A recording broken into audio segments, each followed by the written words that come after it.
you'd probably find yourself longing for the comforting predictability of a quiet night in, say, a tranquil suburban home in Orlando, Florida, within minutes of imagining yourself lost in the gnarled depths of a truly ancient, ominous forest. So, before you get comfortable, take a moment to like the video and subscribe, but only if you genuinely enjoy what I do here. Let me know where you're listening from tonight and what time it is for you. Now, dim the lights, maybe turn on a fan for that soft background hum, and let's ease into tonight's journey together. Imagine yourself now, a simple peasant in a small, isolated village, nestled on the edge of a vast, ancient forest, somewhere in medieval France, or perhaps akin to a struggling homesteader on the fringes of a sprawling, uncharted wilderness in colonial America, say near the ominous Black Forest of Pennsylvania in the early 1700s. Your days are dictated by the sun and the seasons, your nights by the flickering light of a hearth fire. The world outside your small, familiar village is a place of wonder. Yes, but primarily of profound, almost paralyzing fear. The forest, which stretches seemingly without end beyond your fields, is not a place of recreation or natural beauty. It is a living, breathing entity, shrouded in superstition and bristling with unseen dangers. This is not the comforting, well-charted wilderness of a modern national park in, say, Montana, where trails are marked and wildlife is observed from a safe distance. This is raw, primeval, and deeply disturbing, a profound source of existential dread. Consider yourself a nervous villager, drawing your shawl tighter as the shadows lengthen at the forest's edge, feeling a prickle of unease as the wind whispers through the gnarled branches, knowing that unseen eyes might be watching your every move, your body bracing for the inevitable chill of genuine terror. Or perhaps a concerned parent in a small frontier settlement in Ohio, pulling your children closer as the wolves howl in the distance. Recognizing the unspoken dangers that lurk just beyond your meager clearing, forcing you to acknowledge the profound, unacknowledged vulnerability that was a daily reality for those living on the cusp of an untamed wild. Far more immediate and less personally secure than simply enjoying a well-manicured suburban park in a brightly lit modern city in, say, suburban Atlanta, Georgia. The hushed whispers among your fellow townsfolk, once a gentle murmur of daily gossip and shared concerns, now mingle with the chilling sounds of distant howls. The pervasive, almost palpable scent of damp earth and ancient secrets, and the unspoken dread of inevitable, horrifying encounters. Thick with the pervasive anxiety of a mind grappling with a hidden world where the pursuit of ultimate safety often meant embracing a chilling, almost dehumanizing, reliance on primitive beliefs. This is the pervasive, often terrifying, reality of Whispering Woods. Ancient fear awakes, where the very essence of medieval life was not about profound emotional fulfillment or intellectual enlightenment, but about raw, desperate, and often heartbreaking attempts to survive in a world defined by profound superstition, transforming a life of quiet stability into a terrifying, ill-fated struggle for personal security, and revealing a chilling truth that in these shadowed times, the promise of fleeting comfort often led down dark, morally ambiguous paths, making every rustle of leaves a testament to their desperate fear and every unexplained sound a silent, disturbing promise of deeper, more profound terror. When you think of the medieval period, you often picture grand castles, valiant knights, and perhaps bustling market towns. But beyond the stone walls and cleared fields lay the vast, untamed forest, dark, mysterious, and overflowing with both real and imagined dangers. Tonight, we delve into the visceral truth of the horrifying legends of the medieval forests, focusing first on the pervasive Whispering Woods' ancient fear awakes, which was not just a collection of trees, but a living, breathing entity of dread. A common historical truth is that during the medieval period, forests were largely uncharted, dense and physically dangerous territories, perceived by the common populace as repositories of unknown perils, ranging from wild animals and outlaws to supernatural beings and demonic forces, fostering widespread fear and superstition that deeply influenced daily life and cultural narratives across Europe. Historians still widely debate the precise geographical variations in medieval forest folklore across different regions of Europe, and whether localized natural phenomena or specific historical events played a more significant role in shaping the unique legends of a particular woodland. Imagine yourself, then needing to venture into this dark realm, perhaps to gather firewood, hunt game, or travel to a neighboring village. Every step is fraught with anxiety. The trees loom over you, their gnarled branches twisting like skeletal fingers against the perpetually dim light filtering through the canopy. The sounds are magnified: the snap of a twig, the hoot of an owl, the rustle of unseen creatures in the undergrowth. Each becomes a potential threat, interpreted through the lens of deep-seated fear and superstition. This isn't the tranquil, predictable soundscape of a modern suburban park in, say, suburban Dallas, Texas, where the most unsettling sound might be a distant lawnmower. This is raw, visceral, and deeply disturbing. A profound assault on your sense of safety. It truly sucked to never feel safe in the woods. The fear wasn't entirely unfounded. Of course, real dangers lurked in those forests. Hungry wolves, predatory bears, venomous snakes, and dangerous wild boar. Bandits and outlaws often hid in the dense woods, preying on unsuspecting travelers. Getting lost in such an expansive, trackless wilderness could mean certain death from exposure, starvation, or animal attacks. These tangible threats fueled the legends, giving them a chilling sense of reality. The unknown became intertwined with the known, blurring the line between physical danger and supernatural malevolence. A fascinating, yet rarely discussed, detail about Whispering Woods. Ancient Fear Awakes is the curious phenomenon of forest offerings for safe passage, where, prior to venturing into particularly dense or notorious medieval forests across various European regions, common folk would sometimes leave small offerings at the edge of the woods, perhaps a piece of bread, a handful of grain, or a trinket not as a genuine form of worship, but as a deeply personal, clandestine attempt to appease the unseen spirits or malevolent entities believed to dwell within, and a silent, unspoken acknowledgement of their profound fear and desperation in seeking safe passage. Imagine yourself, a nervous traveler, carefully placing a shiny button at the base of a gnarled oak, whispering a silent prayer, a deeply personal and often overlooked detail of the hidden rituals they employed. It truly sucked to have to bribe the forest. The human mind, in the absence of scientific explanation, seeks narratives to make sense of the inexplicable. A lost child wasn't simply lost. They were lured away by mischievous fae. A traveler mauled by a wolf wasn't just a victim of a wild animal. They encountered a shape-shifting beast. A strange light in the distance wasn't marsh gas. It was a will-o'-the-wisp leading unfortunate souls to their doom. These stories, passed down through generations, solidified the forest's reputation as a place of profound dread, a repository of evil. The medieval worldview contributed significantly to this fear.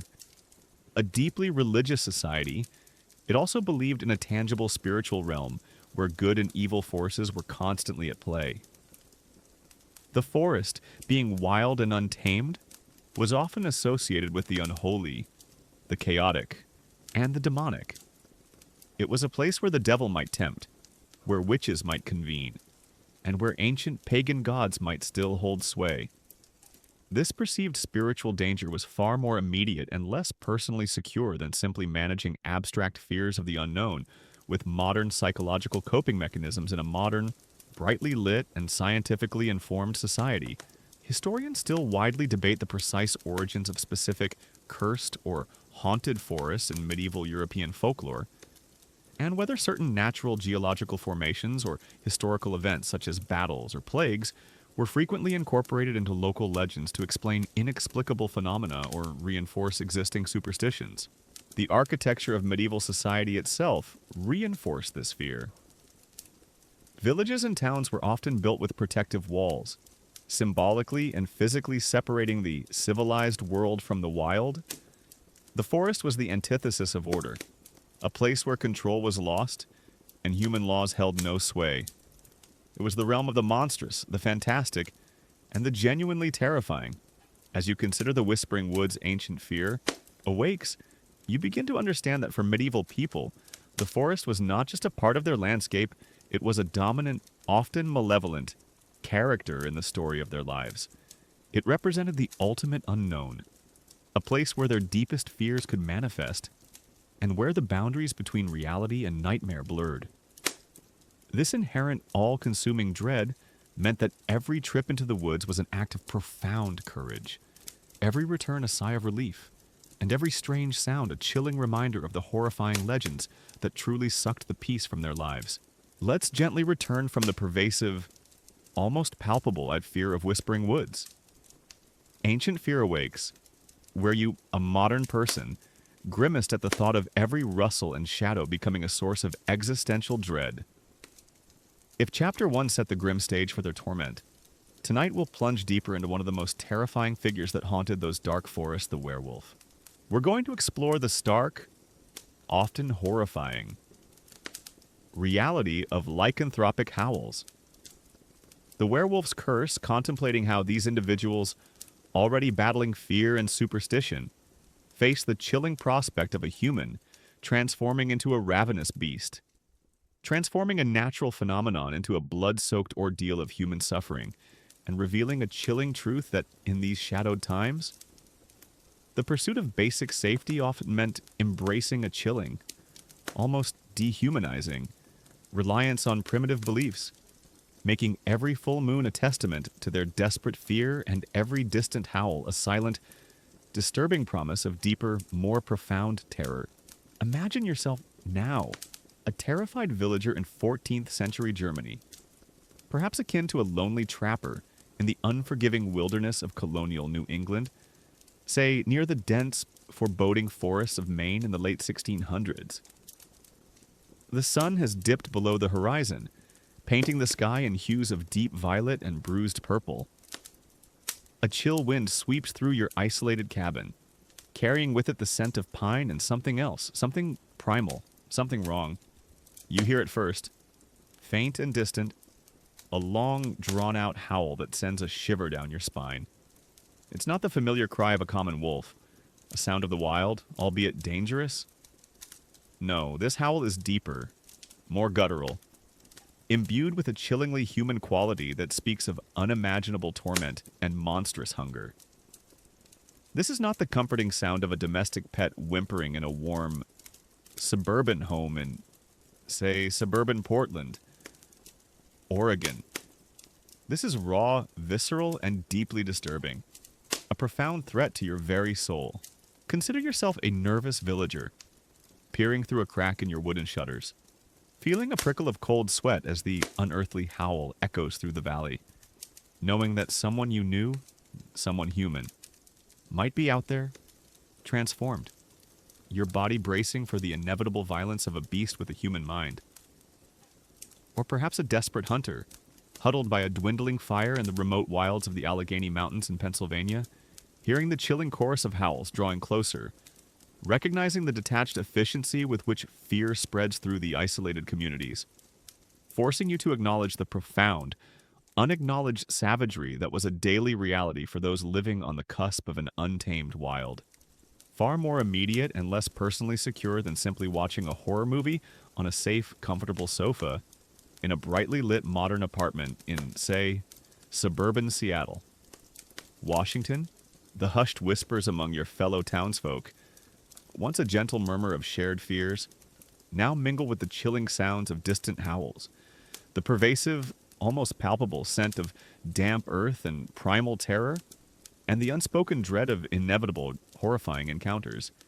Thick with the pervasive anxiety of a mind grappling with a hidden world where the pursuit of ultimate safety often meant embracing a chilling, almost dehumanizing, reliance on primitive beliefs. This is the pervasive, often terrifying, reality of lycanthropic howls. The werewolf's curse, and where the very essence of medieval suffering was not about profound emotional fulfillment or intellectual enlightenment, but about raw, desperate, and often heartbreaking attempts to survive in a world defined by monstrous transformations. Transforming a life of quiet stability into a terrifying, ill-fated struggle for personal security, and revealing a chilling truth that, in these shadowed times, the promise of fleeting comfort often led down dark, morally ambiguous paths, making every full moon a testament to their desperate fear and every distant howl a silent, disturbing promise of deeper, more profound terror. When you think of werewolves today, you might picture Hollywood blockbusters or thrilling fantasy novels. But in the medieval period, the belief in lycanthropy was a terrifying reality, a pervasive dread that seeped into the very fabric of daily life. Tonight, we delve into the visceral truth of the horrifying legends of the medieval forests, focusing on the chilling legend of lycanthropic Howl's the werewolf's curse. A common historical truth is that the belief in werewolves was widespread in medieval Europe, often fueled by genuine encounters with rabid wolves or serial killers, and exacerbated by a lack of scientific understanding of mental illness or animal behavior. These legends frequently depicted individuals cursed or transformed into bloodthirsty beasts during the full moon, preying on livestock and humans, leading to widespread fear, witch hunts, and brutal executions of suspected lycanthropes. Historians still widely debate the precise psychological and sociological factors that contributed to the intensity and persistence of werewolf beliefs in specific medieval communities, and whether economic hardship or social unrest played a more significant role in fostering scapegoating and mass hysteria. Imagine yourself, then, living in a community where a series of brutal, unexplained deaths have occurred. Livestock is found torn apart, and sometimes even a villager goes missing, only for their mangled remains to be discovered days later. Deep within the woods, remember those whispering woods from Chapter 1. The wounds are unlike those of a common wolf. They are too large, too vicious, too deliberate. Whispers begin to spread. Someone saw Old Man Thomas acting strangely by the last full moon. Young Alara's eyes seemed to gleam in the firelight. Suspicion. Once a quiet murmur grows into a roaring bonfire of fear and paranoia. This isn't the clear forensic investigation of a modern crime scene in, say, a quiet suburban town in Oregon, where evidence is meticulously collected and analyzed. This is raw, visceral, and deeply disturbing, a profound descent into collective hysteria. It truly sucked to be accused of being a werewolf. The legends of werewolves were often rooted in several factors. Firstly, real wolves were a very present danger in medieval forests, especially during harsh winters when food was scarce. Attacks on humans, though not everyday occurrences, certainly happened and would have been terrifying. Secondly, rabies, a terrifying disease that can cause animals and humans to become aggressive and foam at the mouth, could have easily been mistaken for demonic possession or a monstrous transformation. Imagine witnessing a rabid animal, its eyes wild, its movements erratic, its howls inhuman. It would be easy to believe it was something supernatural, a fascinating, yet rarely discussed detail about lycanthropic howls. The werewolf's curse is the curious phenomenon of wolf-eating herbs, where you might see in some particularly desperate medieval communities across rural France or Germany, people would sometimes carry or even ingest certain bitter herbs believed to be distasteful to wolves or to ward off evil, prior to venturing into notorious werewolf-haunted forests. Not as a genuine medical preventative, but as a deeply personal, clandestine act of desperate superstition and a silent, unspoken acknowledgement of their profound fear of unseen forces and agonizing pain. Imagine yourself a terrified traveler, chewing on a handful of pungent, acrid leaves, hoping to repel the beast that might stalk you. A deeply personal and often overlooked detail of the hidden extremes they would go to for perceived safety. It truly sucked to chew on bitter leaves for protection. Beyond animal behavior, The medieval understanding of mental illness was virtually non-existent. Individuals suffering from conditions that caused erratic behavior, delusions, or aggression might have been perceived as being afflicted by a curse or demonic transformation. They might roam the wilderness, disoriented and dangerous, easily fitting the terrifying narrative of a human turned beast. The fear was amplified by the inability to distinguish between psychological affliction and supernatural evil. The werewolf was not just an external threat, it was also a deeply unsettling internal one. The idea that a human, a neighbor, a loved one could transform into such a monstrous entity was profoundly disturbing. It shattered trust, bred suspicion, and forced communities to turn on their own. Trials for lycanthropy were not uncommon, leading to horrific torture and execution.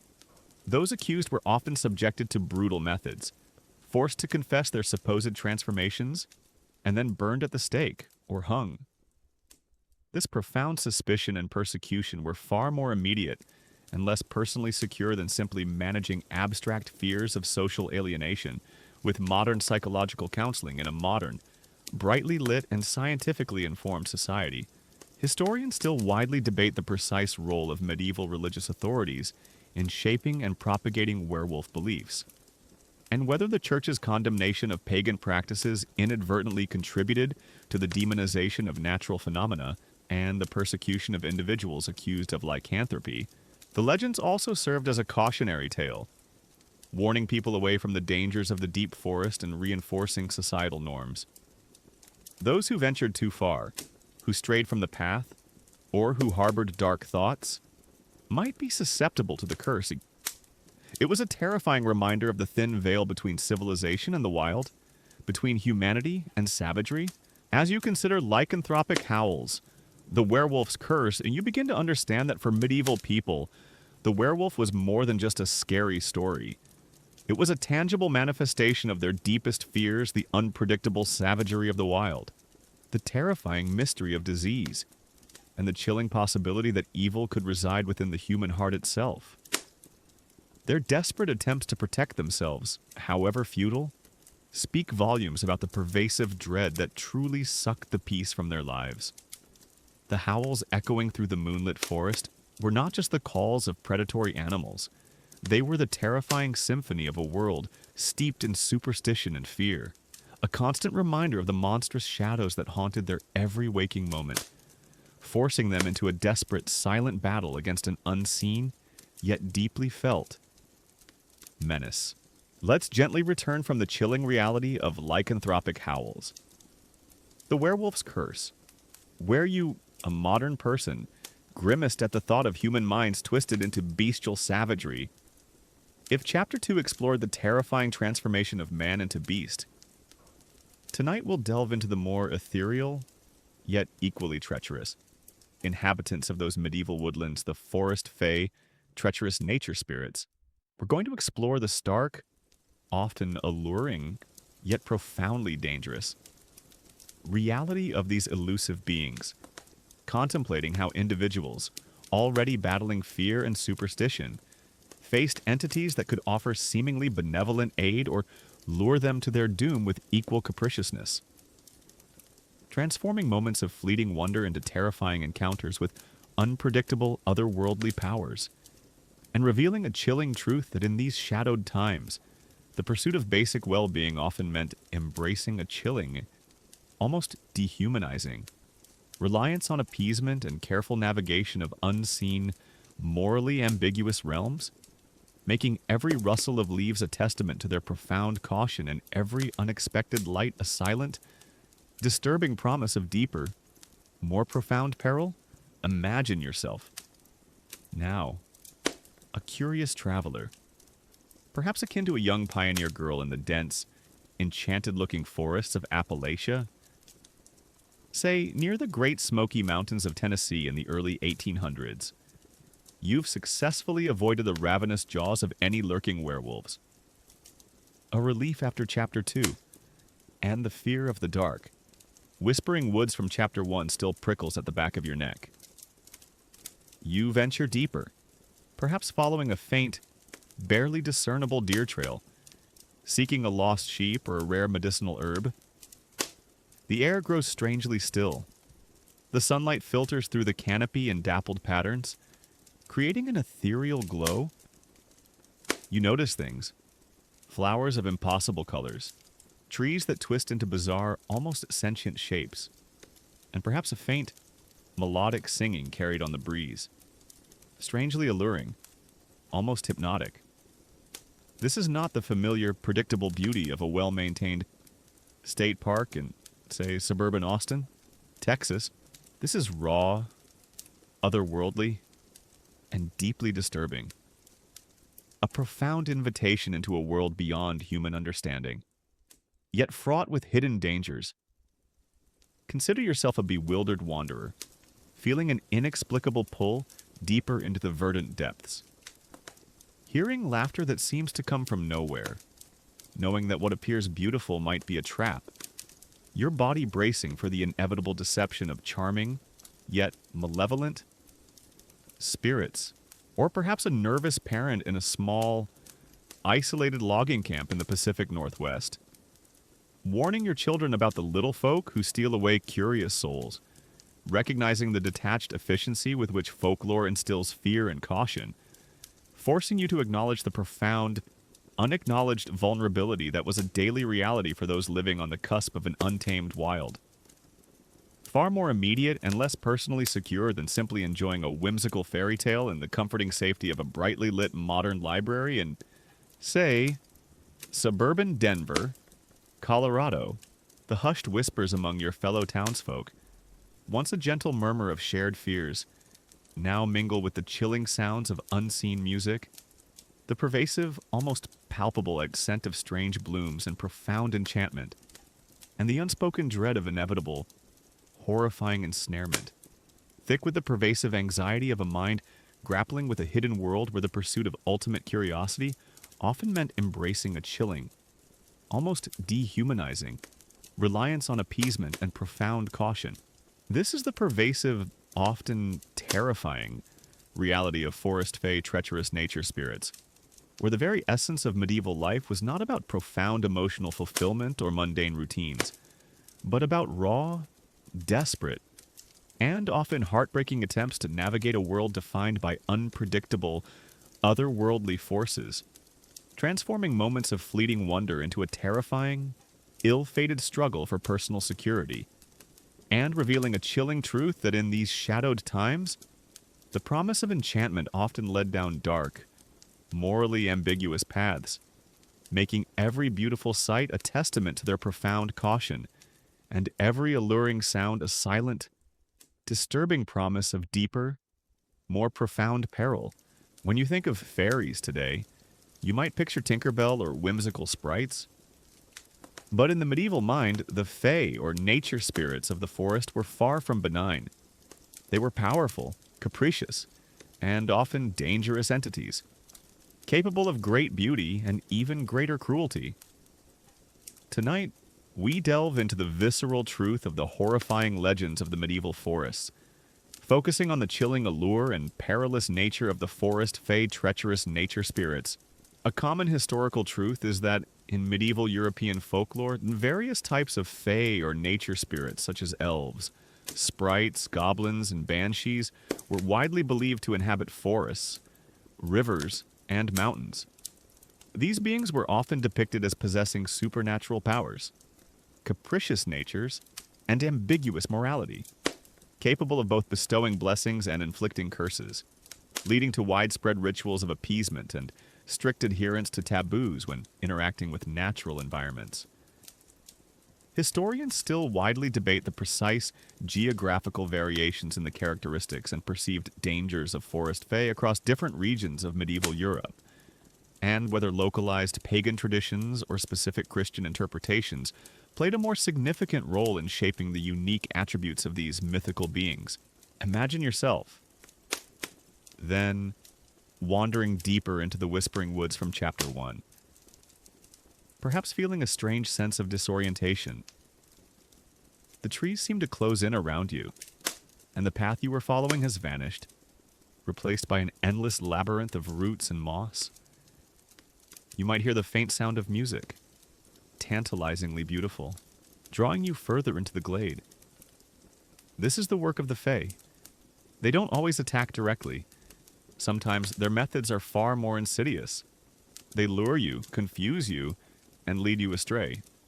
Sometimes for pure amusement, sometimes for more sinister purposes. This isn't the clear, marked trails of a modern hiking path in, say, a well-maintained park in Arizona, where disorientation is easily remedied with a map and compass. This is raw, visceral, and deeply disturbing, a profound mental and spiritual trap. It truly sucked to be tricked by a fairy. One of the most common dangers associated with the Fae was being pixie-led, or fairy-struck. This meant falling under their enchantment, becoming disoriented and lost, sometimes for days or even years, while only moments seemed to pass in the human world. People who stumbled out of the woods, gaunt and confused, claiming to have been gone for an impossibly short time, were often believed to have been taken by the Fae. Imagine feeling time warp around you. Your memories a jumbled mess. Emerging from the forest to find your loved ones aged beyond recognition. A fascinating, yet rarely discussed, detail about forest Fae. Treacherous nature spirits is the curious phenomenon of fairy circles as danger zones, where, in medieval Europe, certain perfectly circular patches of grass or mushrooms found in forests were widely believed to be fairy circles or fairy rings, marking places where the Fae danced and held their revels.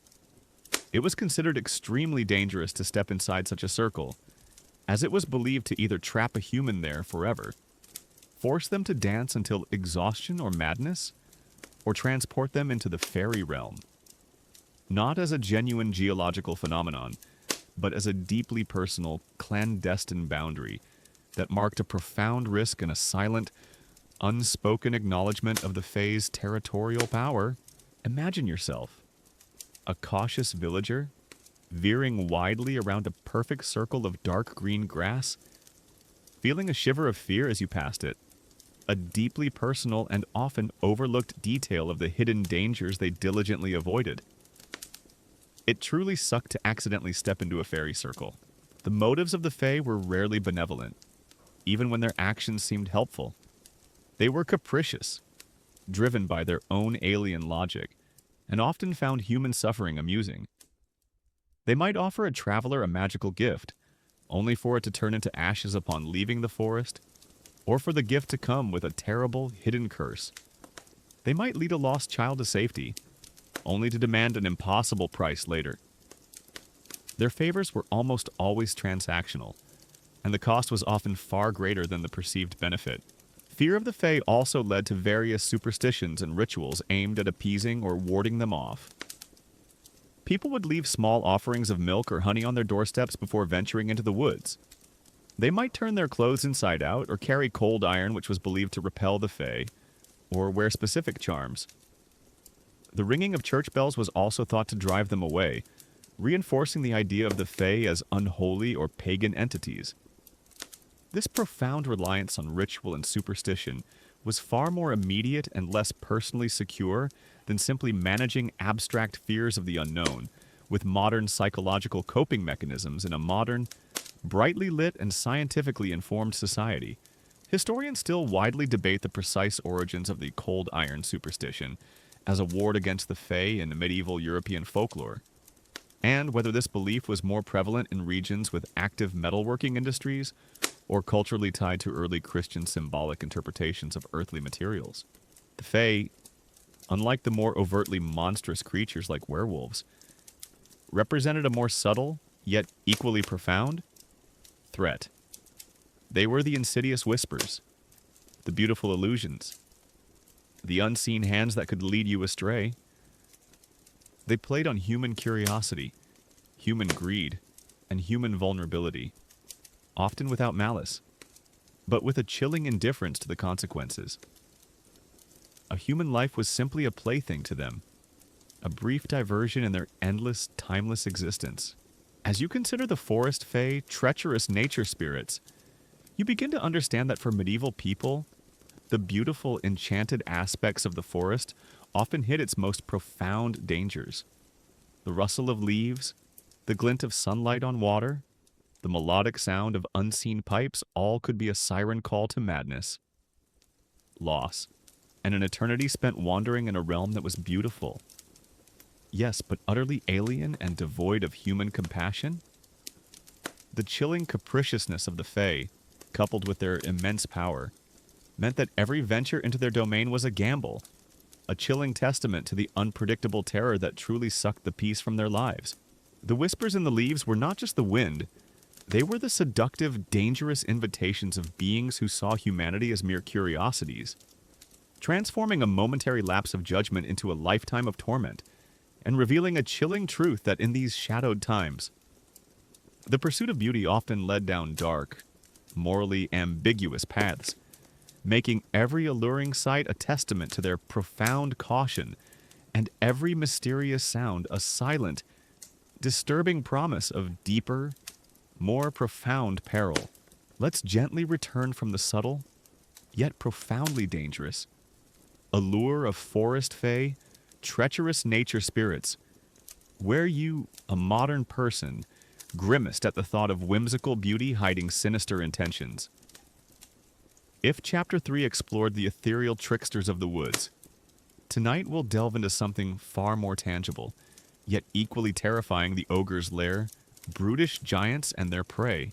We're going to explore the stark, often horrifying, reality of monstrous humanoids, contemplating how these individuals, already battling fear and superstition, face the chilling prospect of encountering creatures of immense strength and insatiable hunger, transforming a dangerous wilderness into a hunting ground for colossal, flesh-eating beasts, and revealing a chilling truth that in these shadowed times, the pursuit of basic survival often meant embracing a chilling, almost dehumanizing, reliance on primitive caution and desperate flight, making every snapped twig a testament to their profound terror, and every distant growl a silent, disturbing promise of deeper, more profound peril.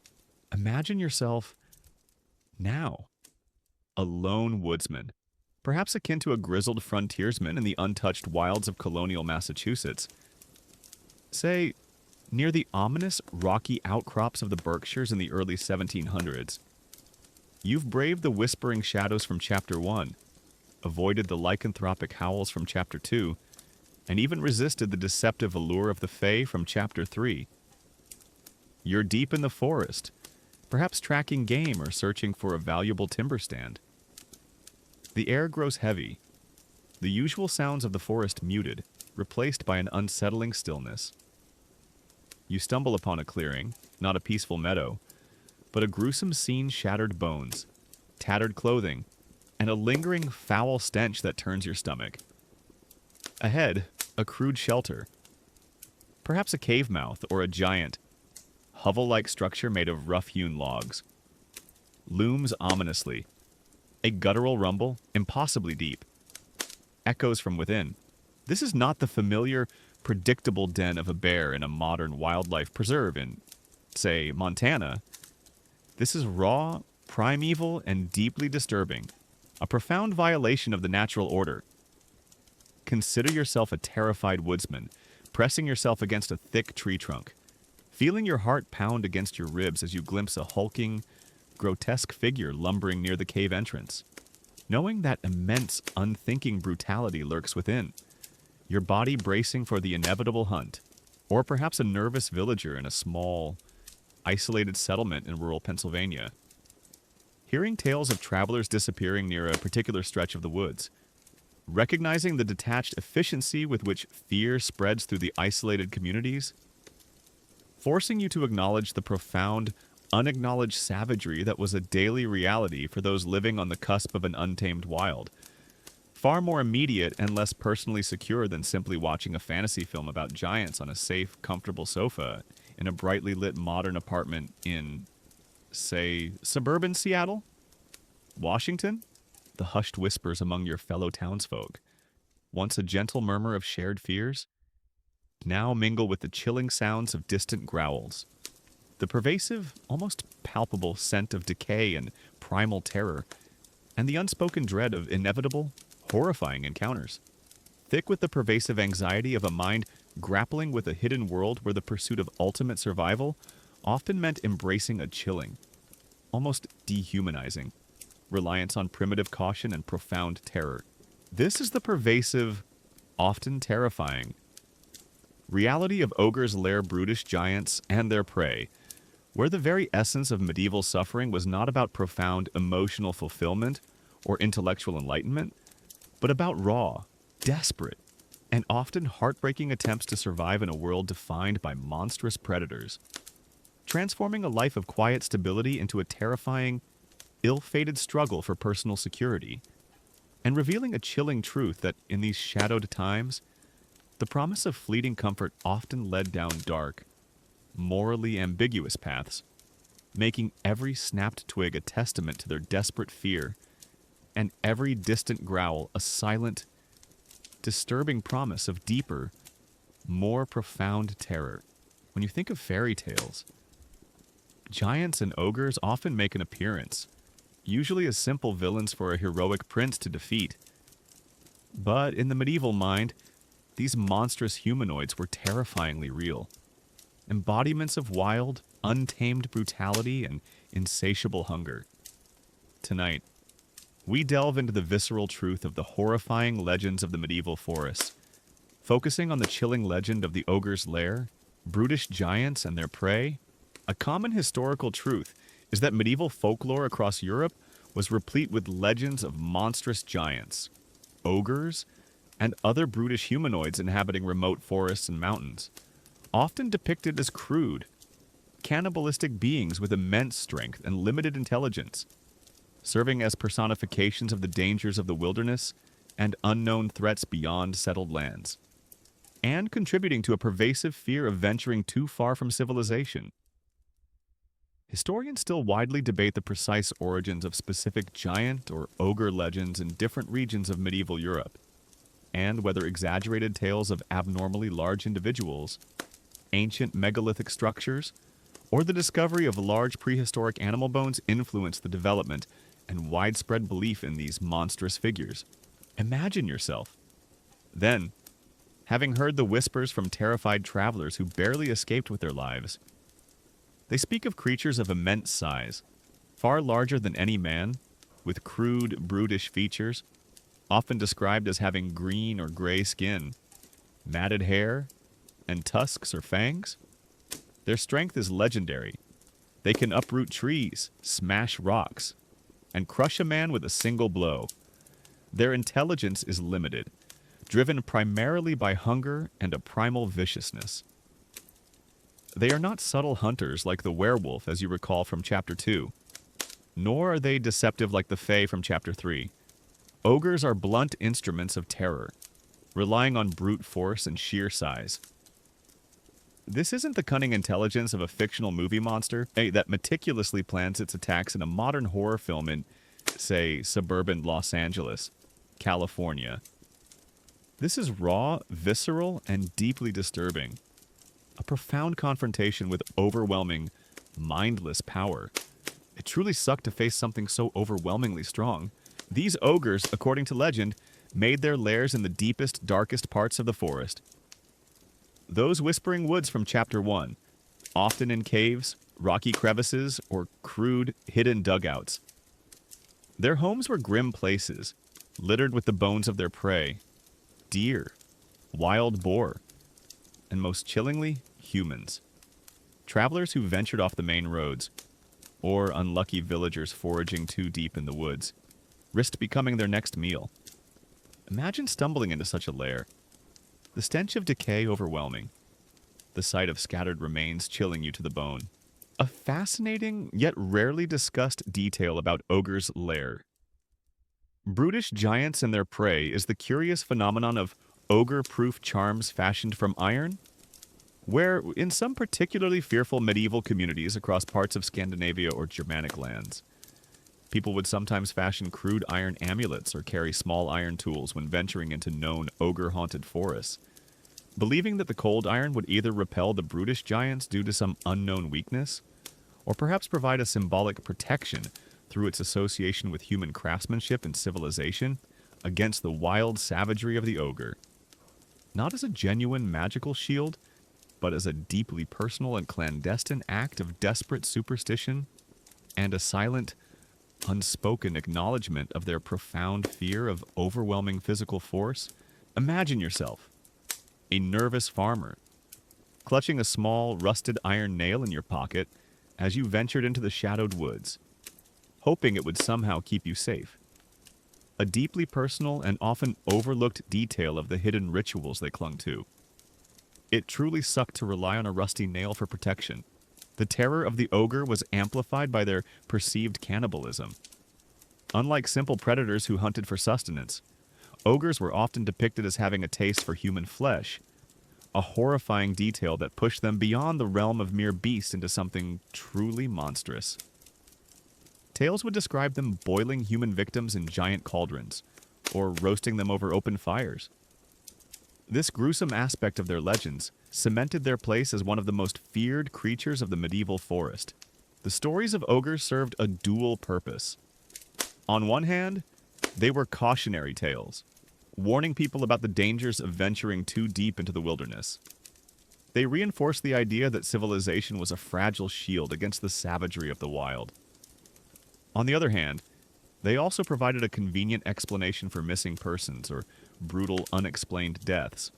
If a traveler disappeared, or a family was found slaughtered, it was easier perhaps to attribute it to a monstrous ogre than to the grim reality of bandits or a particularly vicious wild animal. This profound reliance on supernatural explanations was far more immediate and less personally secure than simply managing abstract fears of human violence with modern law enforcement and scientific criminology in a modern, brightly lit and scientifically informed society. Historians still widely debate the precise influence of classical mythology, particularly tales of cyclopes and other giants, on the development and spread of ogre legends in medieval European folklore, and whether these ancient narratives were consciously or unconsciously adapted to fit the specific anxieties and landscapes of the medieval period.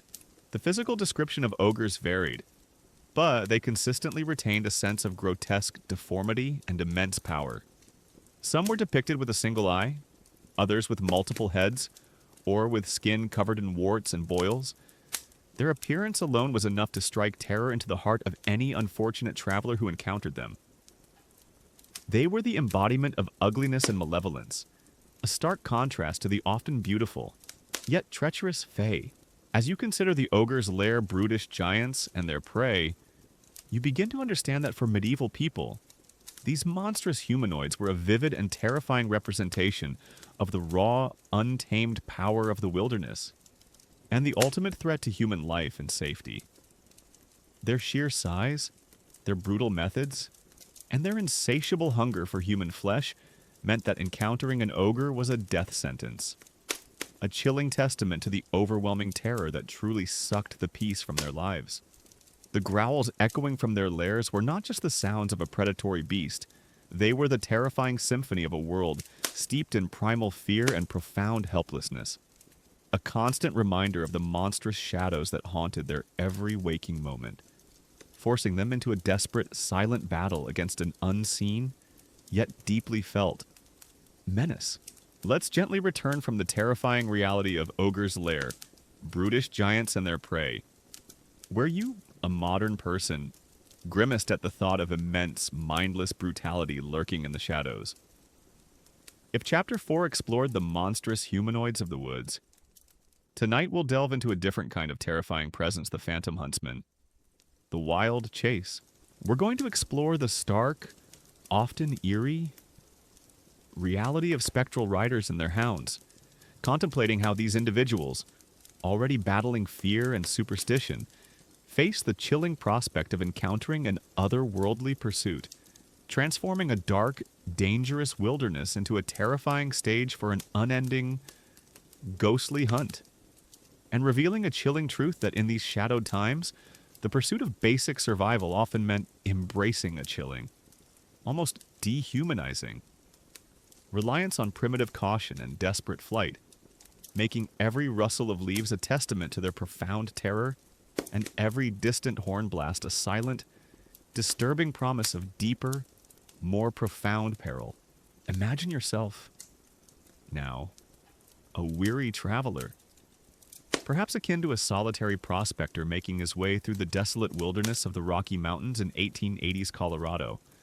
After a long day's toil, you've bypassed the dreaded ogre's lair of fortunate escape after Chapter 4, navigated the deceptions of the Fae from Chapter 3, avoided the howls of werewolves from Chapter 2, and the pervasive fear of the whispering woods from Chapter 1 still clings to you like a shroud. Darkness has fallen, deep and absolute, save for the sliver of moonlight piercing through the dense canopy. A strange sound drifts on the wind, a faint, distant baying, followed by the mournful, drawn-out blast of a horn. It's not the familiar call of a hunter, nor the cry of a pack of wolves. No, this sound is ethereal, chillingly resonant, carrying with it a sense of profound age and malevolent purpose. This is not the comforting sound of a distant train horn in a modern, quiet, rural setting in, say, suburban St. Louis, Missouri. This is raw, otherworldly, and deeply disturbing, a profound disturbance of the natural order. Consider yourself a terrified traveler, pressing yourself against the cold, rough bark of an ancient tree, feeling your heart pound against your ribs as the ghostly sounds grow louder, knowing that an unseen, relentless pursuit is drawing near, your body bracing for the inevitable encounter with the supernatural. Or perhaps a nervous villager in a small, isolated hamlet in rural upstate New York, hearing the tales of those who vanished after hearing the wild hunt, recognizing the detached efficiency with which folklore instills fear and caution, forcing you to acknowledge the profound, unacknowledged vulnerability that was a daily reality for those living on the cusp of an untamed wild. Far more immediate and less personally secure than simply watching a historical reenactment of a hunt on a safe, comfortable television in a brightly lit modern apartment in, say, suburban Sacramento, California, the hushed whispers among your fellow townsfolk, once a gentle murmur of shared fears, now mingle with the chilling sounds of ghostly horns, the pervasive, almost palpable scent of damp earth and profound unease, and the unspoken dread of inevitable horrifying encounters, thick with the pervasive anxiety of a mind grappling with a hidden world where the pursuit of ultimate safety often meant embracing a chilling, almost dehumanizing, reliance on primitive caution and profound terror. This is the pervasive, often terrifying, reality of phantom huntsmen. The wild chase, where the very essence of medieval suffering was not about profound emotional fulfillment or mundane routines, but about raw, desperate, and often heartbreaking attempts to survive in a world defined by spectral predators. Transforming a quiet journey into a terrifying, ill-fated struggle for personal security, and revealing a chilling truth that in these shadowed times, the promise of fleeting comfort often led down dark, morally ambiguous paths, making every distant horn blast a testament to their profound terror, and every unseen galloping hoof a silent, disturbing promise of deeper, more profound peril. When you think of a hunt today, you might imagine a group of sportsmen tracking deer. But in the medieval mind, the concept of a hunt often extended beyond the physical realm into the supernatural. Tonight, we delve into the visceral truth of the horrifying legends of the medieval forests, focusing on the chilling phenomenon of the phantom huntsman the wild chase. A common historical truth is that the legend of the wild hunt, featuring spectral riders, ghostly hounds, and a supernatural leader, was a widespread and terrifying piece of folklore across medieval Europe, believed to appear on stormy nights or during the darkest parts of winter. Pursuing lost souls or foretelling disaster, and encountering it was almost universally considered a death omen or a sign of extreme misfortune, leading people to hide indoors or avoid certain areas of the forest during specific times. Historians still widely debate the precise origins of the wild hunt legend, and whether it stemmed from ancient Germanic pagan beliefs about deities leading the dead, or if it evolved from observations of natural phenomena like strong winds, migrating bird flocks, or distant hunting parties during specific weather conditions. Imagine yourself then having heard the whispers from terrified villagers for generations. They speak of a spectral procession that thunders through the night sky, or races through the deepest parts of the forest. Those whispering woods from Chapter 1, often accompanied by a cacophony of sound-baying hounds, neighing horses, the blast of horns, and sometimes the shouts and cries of the hunters themselves. But these are not ordinary sounds. They are distorted, ethereal, as if coming from another dimension. This isn't the clear, distinct sounds of a modern hunting party in, say, rural Kentucky, where every sound is easily identifiable. This is raw, otherworldly, and deeply disturbing. A profound assault on your understanding of reality. It truly sucked to hear the wild hunt. The leader of the wild hunt varied by region. In some tales, it was a legendary figure like the Germanic god Woden or the mythical king Herla. In others, it might be a damned nobleman, a legendary hunter cursed to ride forever, or even a demonic entity. The hounds were equally terrifying gaunt, spectral beasts with glowing eyes, their howls capable of striking fear into the stoutest heart. Their prey was often said to be lost souls, spirits of the unbaptized, or those who had committed heinous crimes. However, any living person unlucky enough to encounter the wild hunt risked being swept up in their chase, driven to madness, or even carried off to their doom. A fascinating, yet rarely discussed, detail about phantom huntsmen. The wild chase is the curious phenomenon of turning one's coat inside out for protection. Where, in some particularly fearful medieval communities across parts of England or Scandinavia, people who believed they were hearing or witnessing the wild hunt would immediately turn their coats or cloaks inside out, believing this action would either make them invisible to the spectral hunters or somehow sever their connection to the earthly realm and thus prevent them from being swept away, not as a genuine magical shield, but as a deeply personal, clandestine act of desperate superstition and a silent, unspoken acknowledgement of their profound fear of unseen forces and agonizing peril. Imagine yourself caught in the open as the ghostly sounds drew near, fumbling desperately with your cloak, frantically turning it inside out, a deeply personal and often overlooked detail of the hidden rituals they clung to. It truly sucked to have to undress for protection. The wild hunt was often associated with specific times of the year, particularly the 12 days of Christmas, the period between Christmas and Epiphany, when the veil between worlds was believed to be thin, or during harsh winter storms. These were times of heightened fear and superstition, when people would huddle indoors, extinguishing lights and avoiding all unnecessary travel. The sound of the hunt was a chilling omen, foretelling death, war, famine, or other calamities for the community. Encountering it directly was almost universally considered a sign of imminent personal doom. The psychological impact of the wild hunt was profound. It represented the uncontrollable forces of nature and the supernatural, a terrifying reminder that even within the familiar landscape of the forest, there were powers beyond human comprehension or control. It played on the deep-seated fears of being lost, pursued, and ultimately overtaken by an unseen, malevolent force. This profound sense of helplessness was far more immediate and less personally secure than simply managing abstract fears of natural disasters with modern emergency preparedness and scientific understanding in a modern, brightly lit and scientifically informed society. Historians still widely debate the precise theological interpretations of the wild hunt in medieval Christian doctrine, and whether the church actively sought to suppress these pagan-rooted beliefs or strategically reinterpreted them as manifestations of demonic forces or the souls of the damned to fit within a Christian worldview. Unlike the physical threats of ogres or werewolves, the wild hunt was an ethereal, almost psychological terror. You couldn't fight it with a sword, and you couldn't hide from it in a fortified village. Its danger lay in its unstoppable momentum and its ominous symbolism.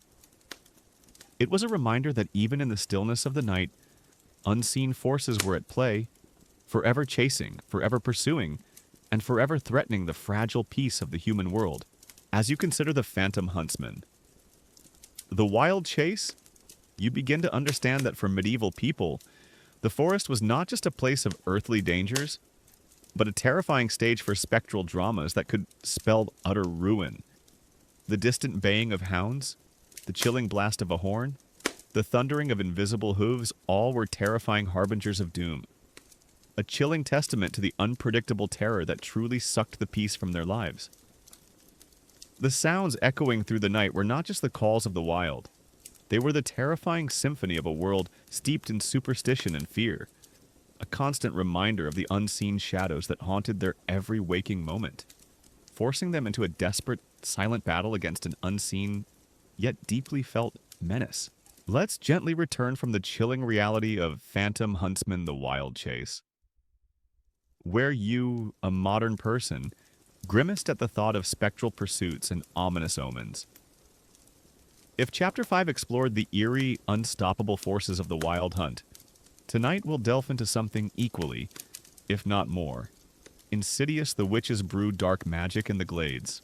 We're going to explore the stark, often terrifying, reality of malevolent magic wielded by cunning women in the hidden depths of the forest, contemplating how these individuals, already battling fear and superstition, face the chilling prospect of curses, hexes, and dark rituals that could bring ruin, illness, or even death.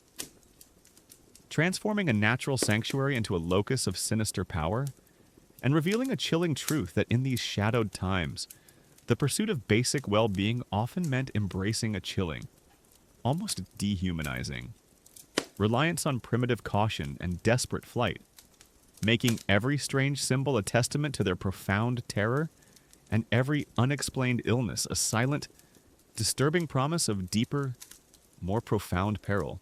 Imagine yourself now, a wary peasant in 15th century England, perhaps akin to a suspicious frontiersman in the isolated, rumor-filled settlements of the Salem village area in colonial Massachusetts. Around the late 1600s, you've skirted the paths of the wild hunt, a narrow escape after Chapter 5, avoided the brutish ogres from Chapter 4, resisted the deceptive fae from Chapter 3, and even managed to sidestep the fears of werewolves from Chapter 2, all while navigating the ever-present dread of the whispering woods from Chapter 1. Your livestock are inexplicably sickly. Your neighbor's child suffers from a strange, wasting illness, and the crops in your field are blighted. Whispers ripple through the village. Old Agnes, one who lives in a solitary hut deep in the shadowed glade, has been seen muttering to herself, gathering strange herbs, and always seems to know more than she should. Her eyes seem to hold an unsettling glint. This isn't the predictable misfortune of a common farming mishap in a modern, organized agricultural community in, say, suburban Lincoln, Nebraska. This is raw, unholy, and deeply disturbing. A profound violation of the natural order and divine law. Consider yourself a terrified villager, clutching a crucifix tightly as you pass the edge of the dark glade, feeling a prickle of cold dread as you imagine unseen rituals unfolding within, knowing that malevolent intent lurks in the shadows, your body bracing for the inevitable whispers of suspicion and the terrifying power of a curse. Or perhaps a nervous parent in a small, isolated mining town in the Appalachian Mountains, hearing tales of unexplained illnesses and bad luck, recognizing the detached efficiency with which fear spreads through isolated communities, forcing you to acknowledge the profound, unacknowledged vulnerability that was a daily reality for those living on the cusp of an untamed wild. Far more immediate and less personally secure than simply seeking medical attention for an illness at a modern, brightly lit and scientifically informed clinic in, say, suburban Phoenix, Arizona. The hushed whispers among your fellow townsfolk, once a gentle murmur of shared fears, now mingle with the chilling sounds of distant chanting, the pervasive, almost palpable scent of strange herbs and profound unease, and the unspoken dread of inevitable, horrifying curses, thick with the pervasive anxiety of a mind grappling with a hidden world where the pursuit of ultimate safety often meant embracing a chilling, almost dehumanizing, reliance on primitive caution and profound terror. This is the pervasive, often terrifying, reality of witches' brew.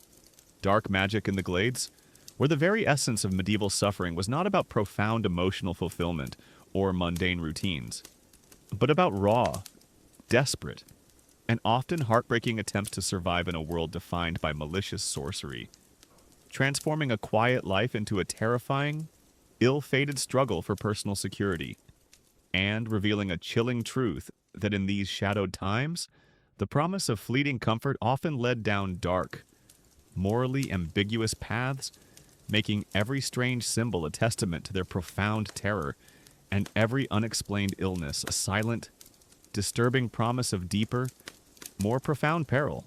When you think of witches today, you might picture benevolent figures from children's stories or powerful independent women in fantasy novels. But in the medieval period, particularly during the era of the witch hunts, a witch was a terrifying reality, an individual believed to be in league with dark forces, wielding malevolent magic that could bring ruin and death. Tonight, we delve into the visceral truth of the horrifying legends of the medieval forests, focusing on the chilling power of witches' brew, dark magic in the glades. A common historical truth is that the belief in witches who practiced dark magic, often in secluded forest glades, was prevalent throughout medieval and early modern Europe, leading to widespread persecution, trials, and executions. These witches were believed to conjure spells, curses, and hexes to cause illness, crop failure, livestock death, or personal misfortune, often drawing power from perceived pacts with the devil or malevolent spirits, contributing significantly to social paranoia and the infamous witch hunts. Historians still widely debate the precise sociological and psychological factors that contributed to the intensity and geographical spread of witch hunts in different regions of medieval Europe, and whether economic distress, religious upheaval, or specific cultural anxieties played a more significant role in fostering mass hysteria and accusations. Imagine yourself, then, living in a community gripped by fear. A child sickens with a fever that no physician can cure. A sudden storm destroys a season's crops. A neighbor's cow drops dead without explanation. These misfortunes, in a world without scientific understanding of disease or weather patterns, were often attributed to supernatural causes, and the finger of suspicion often pointed to the secluded figures living at the edge of the whispering woods from Chapter 1. These were the individuals, often women, who knew too much about herbs, who lived outside the rigid societal norms, and who were therefore deemed to be in league with the devil. This isn't the clear scientific diagnosis of a modern medical professional in, say, a quiet suburban clinic in Ohio, where every illness has a known cause and treatment. This is raw, terrifying, and deeply disturbing. A profound descent into collective paranoia and a search for a scapegoat. It truly sucked to be accused of witchcraft. The forest, with its hidden glades and ancient trees, was the ideal setting for a witch's activities. It was a place where they could gather their strange ingredients, poisonous plants, animal parts, and other unholy components for their witch's brew. It was also a place of secrecy, where dark rituals could be performed away from prying eyes. Legends spoke of covens meeting under the pale moonlight, chanting incantations, and making pacts with demons. The fear of these clandestine gatherings added another layer of dread to the already foreboding woodlands. A fascinating yet rarely discussed detail about witches' brew.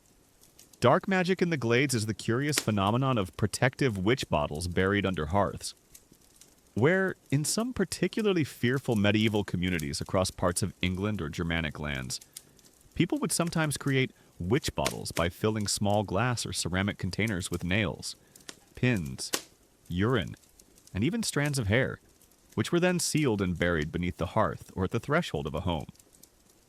Not as a genuine magical defense, but as a deeply personal, clandestine act of desperate folk magic intended to ward off curses or trap any evil magic directed at the household in a silent, unspoken acknowledgement of their profound fear of unseen malevolence. Imagine yourself, a nervous homeowner, carefully burying a small, pungent bottle beneath your fireplace, hoping its contents would repel unseen evils, a deeply personal and often overlooked detail of the hidden rituals they desperately clung to. It truly sucked to have to bury your pee for protection. The perceived power of witches was immense. They were believed to be capable of casting curses maleficium that could cause a person to sicken and die, or to wither away. They could blight crops, cause livestock to perish, or bring about natural disasters. They could also transform themselves into animals, though not quite like the werewolf, as you recall from Chapter 2, or make themselves invisible. The fear of being targeted by such a curse led to extreme caution in dealing with suspected witches, or in avoiding certain areas of the forest known to be their haunts. The widespread belief in witches also led to brutal and often unjust accusations and trials. Neighbors turned on neighbors, driven by fear, superstition, and sometimes personal vendettas. Confessions were often extracted through torture, and those found guilty faced horrific punishments, including burning at the stake or hanging. The fear of dark magic was so pervasive that it overshadowed reason, leading to unimaginable suffering for countless innocent individuals. This profound fear of accusation and persecution was far more immediate and less personally secure than simply managing abstract fears of social judgment with modern legal systems and scientific forensics in a modern, brightly lit and scientifically informed society. Historians still widely debate the precise role of medieval legal systems and religious doctrines in formalizing and intensifying the persecution of suspected witches, and whether the shift from folk magic accusations to explicit pacts with the devil fundamentally alter the nature and severity of witch trials across different European regions. The legends of witches in the forest served as powerful warnings, reinforcing societal control and instilling fear of the unknown. They reminded people that stepping outside the bounds of established order, or venturing too deep into the wild, could lead to encounters with forces that sought to corrupt and destroy. The witch's brew was not just a concoction, it was a symbol of all that was dark, forbidden, and terrifying in the untamed parts of the world. As you consider witches brew dark magic in the glades, you begin to understand that for medieval people, the beautiful, secluded glades of the forest often hid its most sinister secrets. The scent of strange herbs, the flickering of an unseen fire, the whispers on the wind all could be signs of malevolent magic at work. A chilling testament to the profound terror that truly sucked the peace from their lives. The dark corners of the forest were not just places of natural beauty. They were the terrifying stages for unholy rituals, a constant reminder of the unseen shadows that haunted their every waking moment, forcing them into a desperate, silent battle against an unseen, yet deeply felt, menace. Let's gently return from the chilling reality of witch's brew. Dark magic in the glades, where you, a modern person, grimaced at the thought of malevolent sorcery lurking in secluded clearings. If Chapter 6 explored the sinister power of human-wielded magic, tonight we'll delve into something even more elusive, yet equally terrifying the hidden horror's unseen predators. Silent death.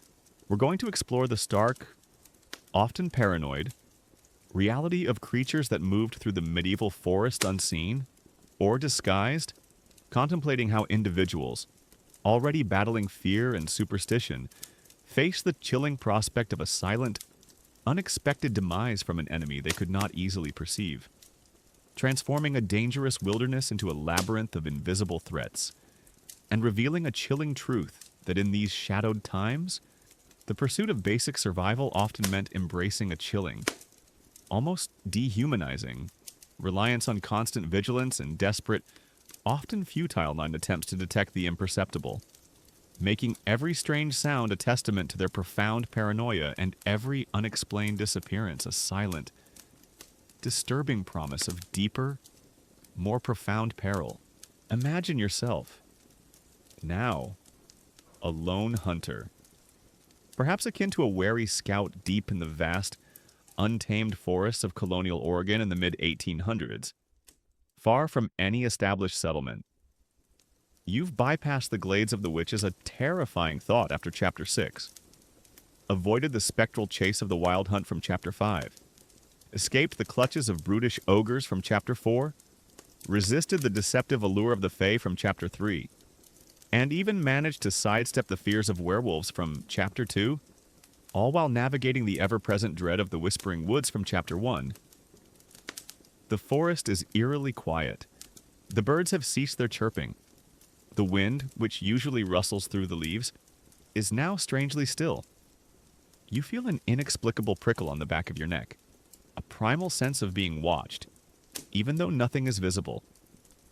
A shadow seems to deepen in your peripheral vision, then vanishes when you turn. A faint, almost imperceptible scent, like ozone or stale blood, hangs in the air. This is not the familiar, predictable quiet of an empty modern room in, say, suburban Houston, Texas. This is raw, primal, and deeply disturbing. A profound assault on your senses and your sanity. Consider yourself a terrified hunter, gripping your axe tightly, feeling your breath catch in your throat as the unsettling silence deepens around you, knowing that something unseen, something deadly, is near, your body bracing for the inevitable ambush from an invisible foe, or perhaps a nervous villager in a small, isolated trapper's cabin in the vast wilderness of northern Michigan, hearing tales of hunters disappearing without a trace. Recognizing the detached efficiency with which fear spreads through isolated communities, forcing you to acknowledge the profound, unacknowledged vulnerability that was a daily reality for those living on the cusp of an untamed wild. Far more immediate and less personally secure than simply managing abstract fears of unseen threats with modern security systems and scientific forensics in a modern, brightly lit and scientifically informed society. The hushed whispers among your fellow townsfolk, once a gentle murmur of shared fears, now mingle with the chilling sounds of unnatural silence, the pervasive, almost palpable scent of unseen menace and profound unease, and the unspoken dread of inevitable, horrifying ambushes, thick with the pervasive anxiety of a mind grappling with a hidden world where the pursuit of ultimate safety often meant embracing a chilling, almost dehumanizing, reliance on constant paranoia and profound terror. This is the pervasive, often terrifying, reality of hidden horrors. Unseen. Predators. Silent death. Where the very essence of medieval suffering was not about profound emotional fulfillment or mundane routines, but about raw, desperate, and often heartbreaking attempts to survive in a world defined by invisible threats. Transforming a dangerous wilderness into a terrifying, ill-fated struggle for personal security, and revealing a chilling truth that in these shadowed times, the promise of fleeting comfort often led down dark, morally ambiguous paths, making every strange sound a testament to their profound paranoia and every unexplained disappearance a silent, disturbing promise of deeper, more profound peril. When you imagine predators today, you often picture a lion stalking its prey, or a shark fin cutting through the water. You can see them. But in the medieval mind, the deepest fears often revolved around what couldn't be seen.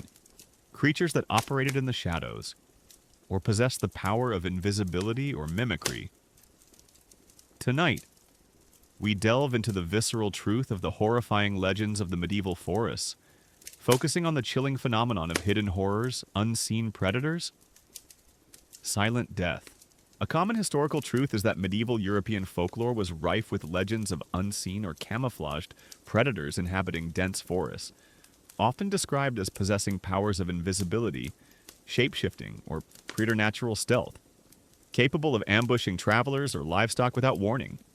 These creatures, sometimes attributed to demonic influence or vengeful spirits, amplified the general fear of the unknown within the wilderness, making every unexplained disappearance a source of profound dread and fueling a pervasive sense of vulnerability. Historians still widely debate the precise psychological and cultural factors that led to the prevalence of invisible or unseen monster legends in medieval Europe, and whether these narratives reflected a deeper societal anxiety about the unpredictability of nature or the limitations of human perception in a world without advanced scientific tools. Imagine yourself then having heard the terrifying whispers of those who vanished without a trace, leaving no struggle, no blood, just an empty space where a person once stood. The forest, those whispering woods from Chapter 1, was already a place of myriad dangers. But the concept of an enemy you couldn't even detect added a chilling layer of paranoia. These hidden horrors weren't necessarily as overt as an ogre as you recall from Chapter 4, or as recognizable as a werewolf from Chapter 2. Their terror lay in their imperceptibility. This isn't the clear, quantifiable threat of a dangerous animal in a modern zoo in, say, suburban San Diego, California, where its presence is known and contained. This is raw, terrifying, and deeply disturbing. A profound assault on your ability to protect yourself. It truly sucked to be stalked by something you couldn't see. One such legend speaks of the stalking shadows, or wraith beast creatures, believed to be made of pure shadow or smoke, capable of moving through the densest undergrowth without a sound, leaving no tracks, and blending seamlessly with the gloom of the deep forest. They would prey on lone travelers, draining their life force or simply spiriting them away, leaving only a lingering sense of cold and a profound emptiness. Imagine feeling a sudden chill, a sense of dread, and then nothing, as if you simply ceased to exist, swallowed by the very darkness around you. A fascinating, yet rarely discussed, detail about hidden horror's unseen predators.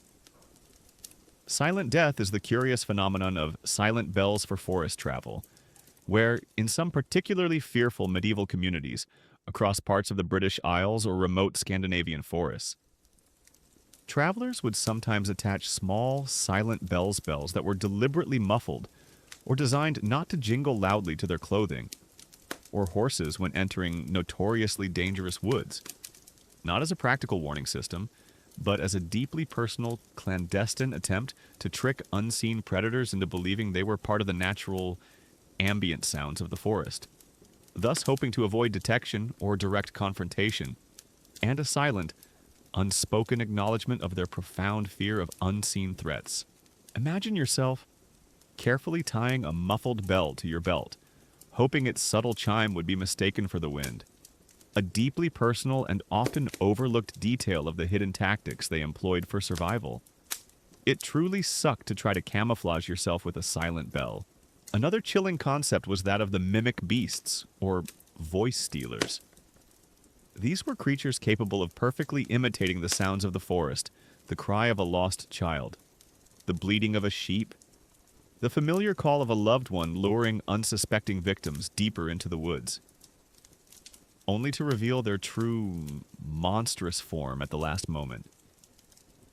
Imagine following what you believe to be the desperate cry of your own child, only to find yourself face to face with a hideous creature, its fangs bared, its eyes glowing malevolently. This profound deception was far more immediate and less personally secure than simply managing abstract fears of online scams with modern cybersecurity and critical thinking skills in a modern, brightly lit and technologically advanced society.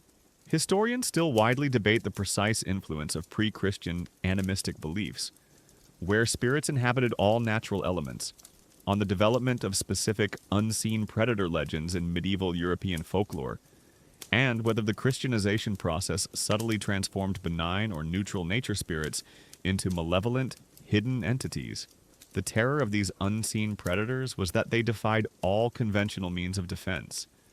You couldn't fight what you couldn't see. You couldn't run from what was already upon you. The only defense was constant vigilance, an almost pathological paranoia, and a reliance on protective charms or rituals, however futile they might be against truly supernatural forces. The slightest rustle, the faintest breath of cold air, could signal your imminent doom. These legends also serve to explain the inexplicable disappearances that undoubtedly occurred in such vast and dangerous forests. When a hunter failed to return, or a traveler vanished without a trace, It was often easier to attribute it to some unseen monster than to the mundane, yet equally terrifying. Realities of getting lost, falling victim to exposure, or being preyed upon by human brigands a topic for later. Perhaps the fear of the unseen enemy, however, was far more potent and pervasive. As you consider hidden horrors, unseen predators, silent death, you begin to understand that for medieval people, the forest was not just a place of visible threats, but a terrifying labyrinth of invisible dangers, lurking in every shadow, ready to strike without warning. The unsettling silence, the unexplained chill, the feeling of being watched, all were terrifying harbingers of doom, a chilling testament to the pervasive paranoia that truly sucked the peace from their lives. The whispers in the dark were not just the wind. They were the terrifying symphony of a world steeped in superstition and fear, a constant reminder of the unseen shadows that haunted their every waking moment, forcing them into a desperate, silent battle against an unseen, yet deeply felt, menace. Let's gently return from the chilling reality of hidden horrors, unseen predators. Silent death. Were you a modern person, grimaced at the thought of invisible enemies lurking in the shadows? If Chapter 7 explored the elusive dangers of the forest, tonight we'll delve into a more mundane, yet equally terrifying, peril, lost travelers.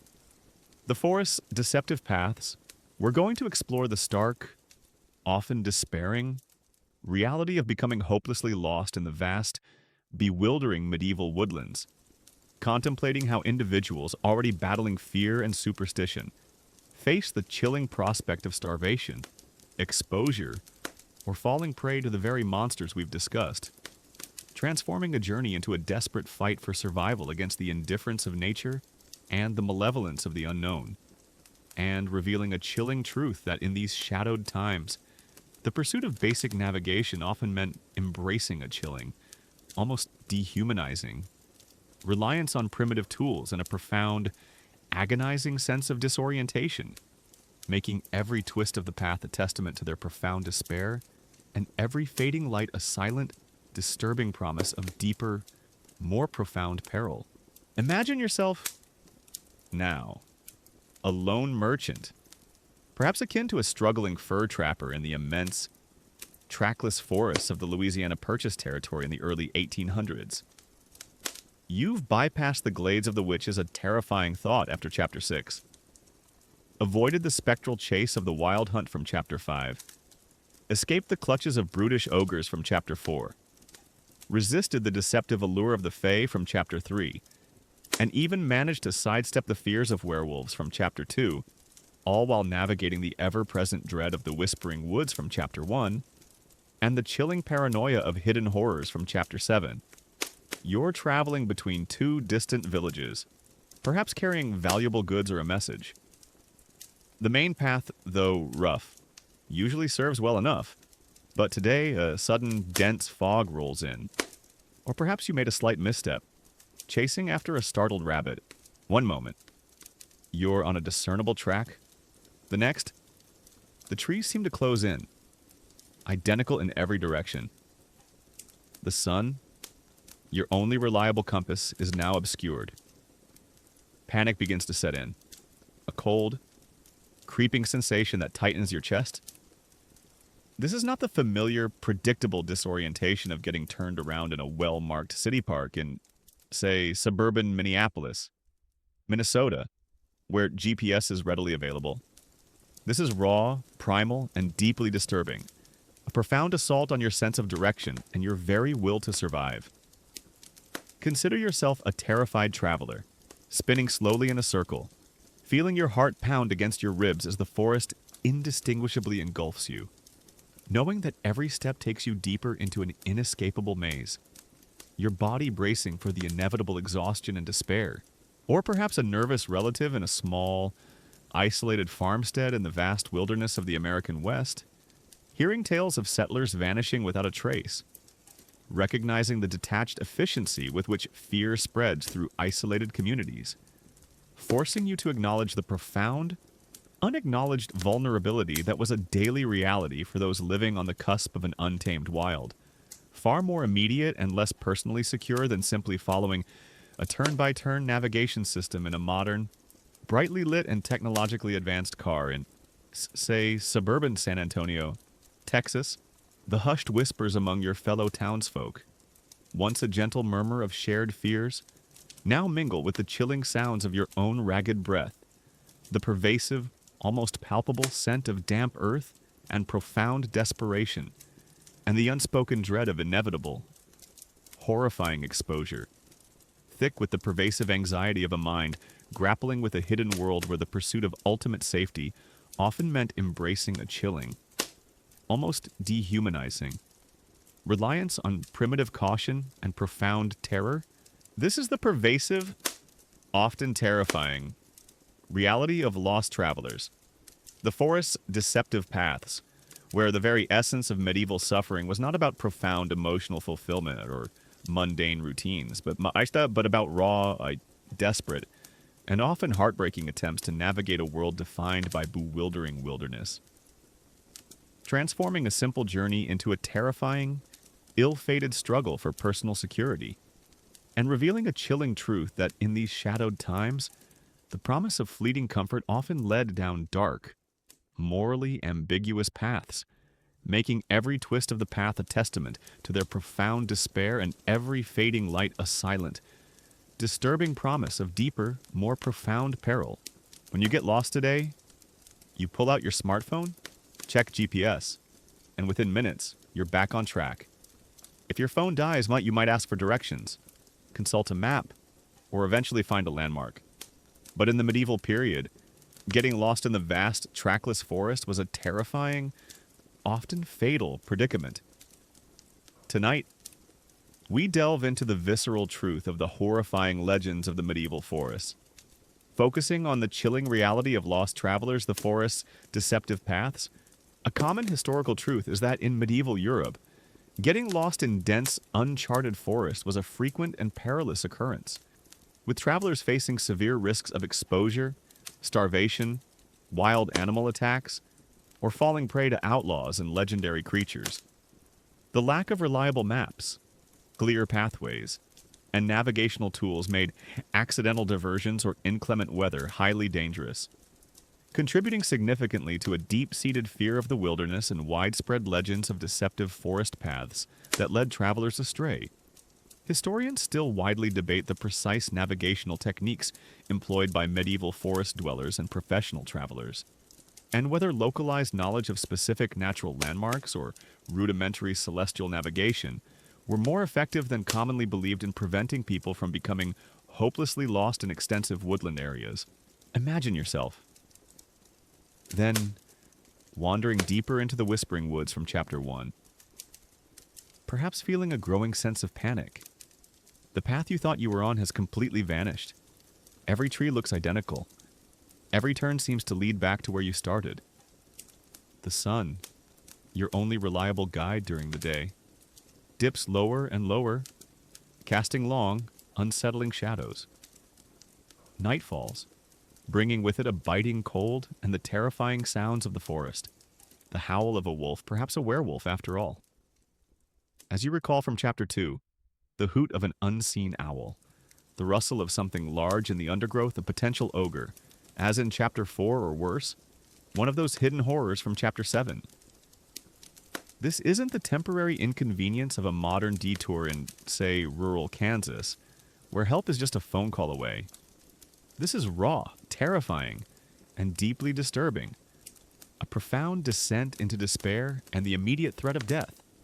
It truly sucked to be hopelessly lost. The forests of medieval Europe were far more extensive and less managed than most woodlands today. Roads were often little more than trampled tracks, easily obscured by fallen leaves, snow, or even the growth of new vegetation. There were no signposts, no detailed maps for the common person, and certainly no GPS. Navigation relied on local knowledge, the position of the sun and stars, or the flow of rivers, all of which could be thwarted by bad weather, dense canopy, or simply a wrong turn. A fascinating, yet rarely discussed detail about lost travelers. The forest's deceptive paths is the curious phenomenon of thread following or breadcrumbing in medieval folk wisdom, where, in some particularly fearful communities across Europe, especially when children or cautious individuals ventured even a short distance into the forest, they would attempt to leave a trail of yarn, pebbles, or even breadcrumbs, though these were often eaten by animals behind them. Not as a reliable navigational technique, but as a deeply personal, clandestine act of desperate foresight and a silent, unspoken acknowledgement of the profound ease with which one could become disoriented and lost. Even near familiar areas, imagine yourself carefully dropping a small stone every few paces, glancing back anxiously to ensure you could still see the last one. A deeply personal and often overlooked detail of the hidden anxieties they carried. It truly sucked to rely on a few crumbs to find your way home. The dangers of being lost were manifold. Exposure to the elements was a primary concern. Medieval clothing, while perhaps warm, offered little protection against prolonged cold, rain, or snow. Hypothermia could set in quickly. Then there was starvation and dehydration. Without food or a clean water source, days could turn into an agonizing battle against hunger and thirst. The human body, deprived of sustenance, quickly weakens, making escape even more improbable. And, of course, the lost traveler became easy prey for all the other horrors we've discussed. A disoriented, weakened human was a tempting target for werewolves. Chapter 2. Easily led astray by the Fae, Chapter 3, or stumbled upon by ogres, Chapter 4. Even the Phantom Huntsman, Chapter 5, might find a newly lost soul to sweep up into their terrifying chase.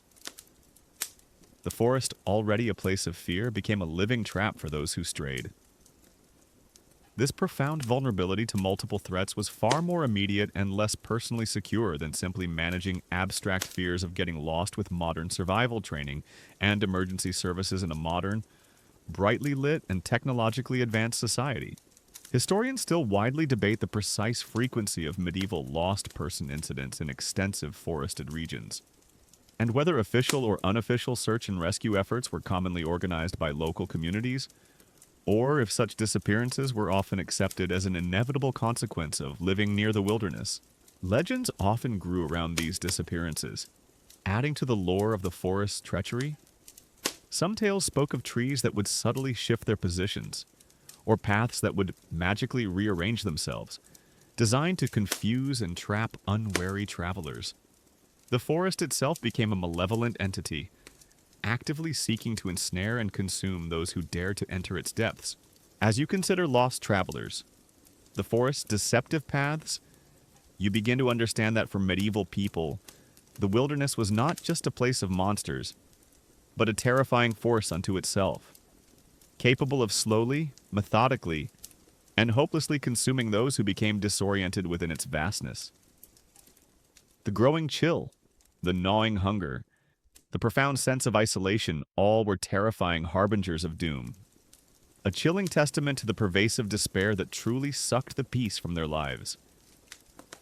The twisting paths were not just natural formations, they were the terrifying symphony of a world steeped in confusion and fear, a constant reminder of the unseen shadows that haunted their every waking moment, forcing them into a desperate, silent battle against an unseen, yet deeply felt, menace. Let's gently return from the terrifying reality of lost travelers the forest's deceptive paths, where you, a modern person, grimaced at the thought of hopeless disorientation and slow, agonizing demise.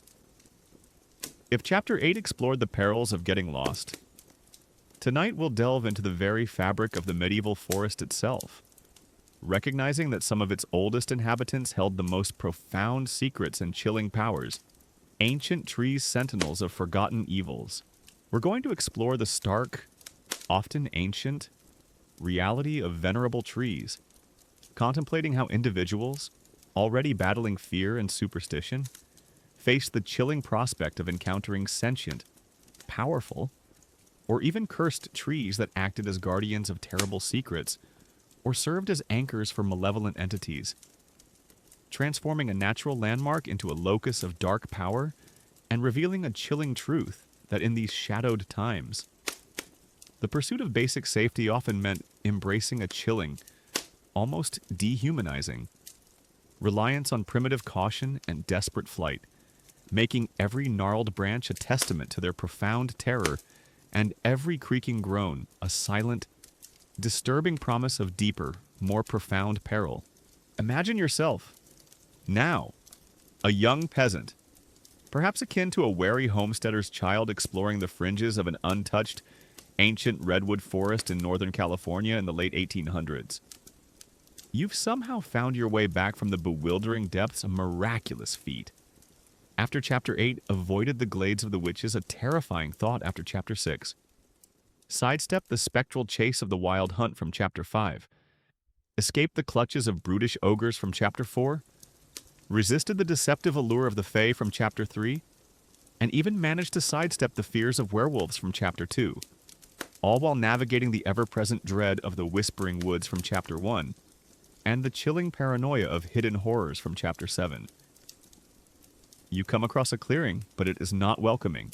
In its center stands a tree, impossibly old. Its trunk gnarled and twisted like tormented limbs. Its branches thick and heavy with moss, casting an unnaturally deep shadow even in the brightest daylight. The air around it is colder, somehow heavier, and a faint, almost inaudible hum seems to emanate from its immense form. There's a palpable sense of immense age, of countless seasons witnessed, and a chilling feeling that this tree is aware of you. This is not the majestic, comforting presence of an ancient oak in a modern, well-maintained park in, say, suburban Washington D.C., a symbol of enduring nature. This is raw, primeval, and deeply disturbing. A profound manifestation of ancient, malevolent power. Consider yourself a terrified child, slowly backing away from the immense, silent sentinel, feeling your heart pound against your ribs as the ancient branches seem to writhe in your peripheral vision, knowing that unthinkable age holds unspeakable secrets, your body bracing for the inevitable chill of genuine terror, or perhaps a nervous villager in a small, isolated settlement in rural Vermont, warning your children about the cursed tree at the edge of the old growth, recognizing the detached efficiency with which folklore instills fear and caution, forcing you to acknowledge the profound, unacknowledged vulnerability that was a daily reality for those living on the cusp of an untamed wild. Far more immediate and less personally secure than simply admiring an ancient tree in a brightly lit, modern botanical garden in, say, suburban Philadelphia. Pennsylvania, the hushed whispers among your fellow townsfolk, once a gentle murmur of shared fears, now mingle with the chilling sounds of creaking bark, the pervasive, almost palpable scent of damp earth and profound unease, and the unspoken dread of inevitable, horrifying encounters. Thick with the pervasive anxiety of a mind grappling with a hidden world where the pursuit of ultimate safety often meant embracing a chilling, almost dehumanizing, reliance on primitive beliefs.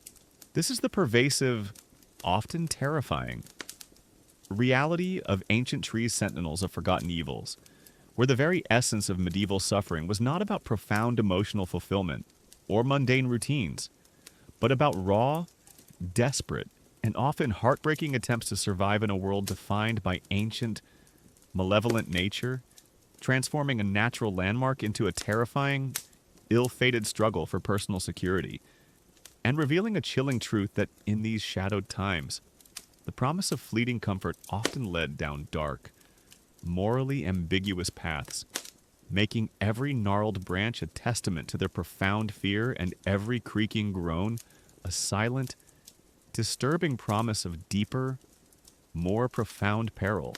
When you see an ancient tree today, you might feel a sense of awe, respect, or even tranquility. You might take a photograph or simply enjoy its shade. But in the medieval mind, certain ancient trees, particularly those deep within the dark forest, were not just natural wonders. They were believed to be alive with supernatural forces, serving as powerful anchors for forgotten evils, or even as malevolent entities themselves.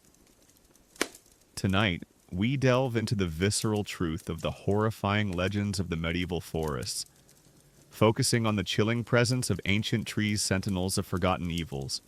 A common historical truth is that in medieval European folklore, certain ancient or unusually formed trees were widely believed to possess supernatural properties, serving as sacred sites for pagan rituals, meeting places for witches, or even as sentient beings or prisons for malevolent spirits. These cursed or haunted trees were often avoided by local populations, as interaction with them was thought to bring ill fortune, madness, or even death, contributing to the pervasive fear of the untamed wilderness. Historians still widely debate the precise pre-Christian pagan beliefs and rituals associated with specific tree species in different regions of medieval Europe, and whether the Church's efforts to demonize these practices inadvertently contributed to the fear and superstition surrounding cursed or haunted trees. Imagine yourself, then, deep in the whispering woods from Chapter 1, stumbling upon a truly immense ancient oak or yew. Its bark is deeply furrowed, like the skin of an ancient brooding giant. Its branches twist into grotesque, almost suggestive shapes. Around its base, the ground might be strangely barren, or perhaps littered with peculiar, unidentifiable bones. The air might feel unnaturally cold or stagnant, even on a warm day. You feel an undeniable sense of dread, a chilling awareness that this tree has witnessed centuries, perhaps millennia, of dark deeds and forgotten horrors. This isn't the comforting presence of a wise, old tree in a modern nature park in, say, suburban Raleigh, North Carolina, a place of quiet reflection. This is raw, primal, and deeply disturbing, a profound confrontation with ancient evil. It truly sucked to feel watched by a tree. Some legends spoke of trees that were actually sentient beings, rooted to the earth but possessing a dark consciousness. They might whisper sinister thoughts into the minds of those who lingered too long beneath their boughs, driving them to madness or acts of violence. Others were believed to be prisons for malevolent spirits, perhaps a damned soul, a vengeful ghost, or even a demon, trapped within the wood and subtly influencing the surrounding area. Passing too close might awaken the trapped entity, leading to a haunting or a possession.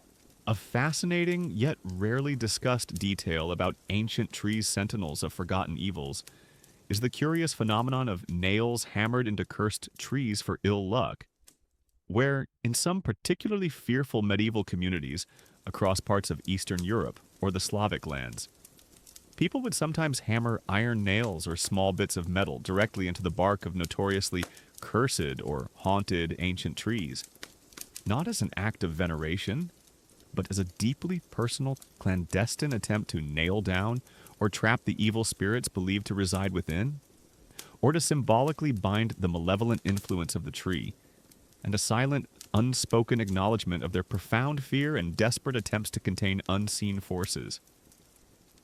Imagine yourself carefully approaching the gnarled trunk with a rusted nail and a small stone, striking it with a trembling hand, hoping to contain the ancient evil, a deeply personal and often overlooked detail of the hidden rituals they employed. It truly sucked to nail evil into a tree. These ancient trees were also often associated with witches, as you remember from Chapter 6 and their dark rituals. A secluded glade dominated by an ancient, gnarled tree would be the perfect place for covens to meet, for spells to be cast, and for pacts with dark forces to be made. The tree itself might serve as a conduit for their magic, or a silent witness to their unholy rites. Its presence would amplify the malevolent energy of the area, making it a place of profound dread for any unsuspecting traveler. Furthermore, some legends held that these trees were remnants of ancient pagan worship, sites where old gods or spirits were appeased with dark sacrifices. Even after the spread of Christianity, the memory of these older, darker practices lingered, casting a sinister pall over certain venerable trees. They were symbols of a pre-Christian world, wild and unholy, and therefore inherently dangerous in the eyes of the Church. This profound conflict between old beliefs and new dogma was far more immediate and less personally secure than simply managing abstract fears of historical oppression with modern religious freedom and historical scholarship in a modern, brightly lit and scientifically informed society. Historians still widely debate the precise influence of pre-Roman Celtic tree worship practices, such as those associated with druids and sacred groves, on the later medieval European folklore surrounding sentient or spiritually powerful ancient trees, and whether these ancient traditions were deliberately demonized or simply reinterpreted within a new Christian framework. The danger of these trees was not always overt. They might not chase you or attack you directly. Instead, their threat was more subtle, more insidious. They could cause mental anguish, drive people to despair, or slowly drain their vitality. They were silent sentinels of forgotten evils, passively radiating malevolence that could corrupt the very air around them. To simply exist in their presence was to invite profound misfortune. As you consider ancient trees sentinels of forgotten evils, you begin to understand that for medieval people, the very landscape itself could be a source of profound, ancient terror. The gnarled branches, the creaking wood, the palpable sense of immense age, all were terrifying harbingers of doom, a chilling testament to the pervasive dread that truly sucked the peace from their lives. The whispers from the ancient bark were not just the wind, they were the terrifying symphony of a world steeped in ancient, primal fear, a constant reminder of the unseen shadows that haunted their every waking moment, forcing them into a desperate, silent battle against an unseen, yet deeply felt, menace.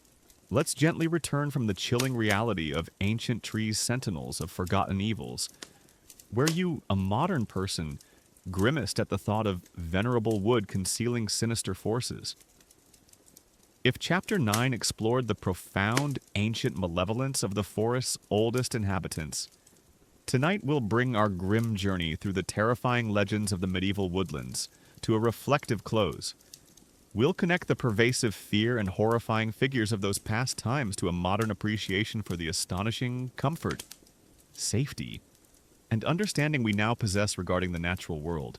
We're going to explore the stark, often humbling, reality of dawn's promise, fading shadows, modern echoes, contemplating how the extreme efforts and profound suffering endured by our ancestors in grappling with these fears underscore the immense value of the peace and knowledge we often take for granted, transforming their tragic struggles into a poignant reminder that even the most terrifying superstitions can eventually yield to the quiet triumph of scientific understanding, and revealing a chilling truth that the ultimate lesson from the brutal world of medieval forest legends might just be the universal human need for safety, for understanding, and for the profound, unshakable right to live a life unburdened by preventable terror, making every moment of modern security a testament to our evolution and every peaceful night's sleep a silent triumph over the archaic, terrifying shadows of the past.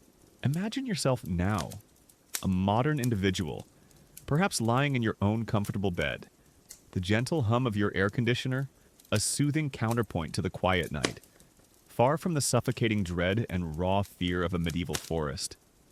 You are safe, secure, and preparing for the deep, restorative sleep that eluded so many of those desperate men and women who faced the horrors we've discussed.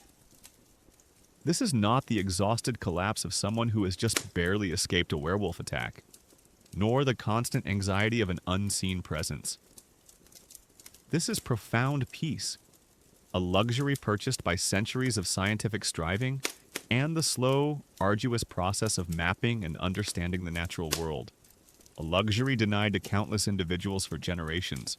Consider yourself a contemplative individual, reflecting on the vast chasm between the agonizing, perilous experience of medieval forest travel and the almost effortless comfort you now experience during a routine walk in a well-maintained park. Recognizing that their suffering inadvertently paved the way for the very tranquility and security you now possess. Illustrating the profound historical journey from brutal primitivism to genuine, compassionate understanding of the world, or perhaps a dreaming mind, wandering through the vast landscapes of human history. Understanding that the ancient, obsessive pursuit of basic safety and knowledge however misguided its early methods, was a necessary, if terrifying, step on humanity's long path toward genuine understanding of the natural world and the human psyche, which now allows for the quiet contemplation and secure rest that were once impossible. Far more immediate and less personally secure than simply analyzing a historical timeline of scientific breakthroughs in a quiet, abstract academic setting in, say, a pristine university library in Washington, D.C. The gentle whispers of your own breath, once a simple biological function, now seem imbued with a subtle, profound resonance of historical struggle and enduring human ingenuity, thick with the silent echoes of those whose lives were defined by constant external and internal battles against an incomprehensible natural world.